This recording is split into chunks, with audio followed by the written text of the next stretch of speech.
கைசி இன்னைக்கு எபிசோட் எப்படி போகுது நடக்கும். அப்போ இன்னைக்கு எபிசோட் என்ன கட்டுறாங்கன்னா, சாலினி எல்லாத்துக்கும் ஆறுதல் சொல்லிக்கிட்டு இருக்காங்க. அப்போ காமாட்சி சொல்கிறாங்க, நடக்கிற பிரச்சனை எல்லாத்துக்குமே காரணம் நீங்கள் தான், ஒன்னால தான் இவ்வளோ பெரிய பிரச்சனை வந்திருக்கு.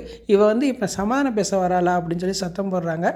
இதை அன்பு கேட்டுக்கிட்டே இருக்கான். இப்போ அன்பு சொல்கிறான், சாலினி என்னை நம்பி தான் வந்திருக்கேன், இதுக்கு மேலே அவளை சத்தம் போட்டேன்னா சாலினியை கூப்பிட்டு வீட்டை விட்டு போயிடுவேன் அப்படின்னு சொல்கிறேன். இதை கேட்டோன்னா அவங்க அம்மா திகச்சு போய் நிற்கிறாங்க. அப்போ கையில் சொல்கிறாங்க, ஏமா இதை பேச்சு விடுவையா இல்லையா அப்படின்னு சொல்லி சத்தம் போட்டுட்ருக்காங்க. எல்லா பிரச்சனைக்கு முடிவு நான் கட்டுறேன் அப்படின்னு சொல்லிட்டு கையில் விக்னேஷை போய் பார்க்க போகிறாங்க. விக்னேஷ்ட்டு சொல்கிறாங்க, சாலினி அன்பு செஞ்சது பெரிய தப்பு தான், அதை மறக்க முடியாது, ஆனால் மன்னிக்கலாம்ல. இந்த தப்புக்கு பாவம் தேவி எதுக்கு பாதிக்கப்படணும், தேவி உங்களவே நினச்சிக்கிட்டு இருக்கா, வளவு ஃபங்க்ஷன் நல்லபடியாக நடத்தணும், அதுக்கு நீங்கள் கட்டாயம் வரணும் அப்படின்னு சொல்கிறாங்க.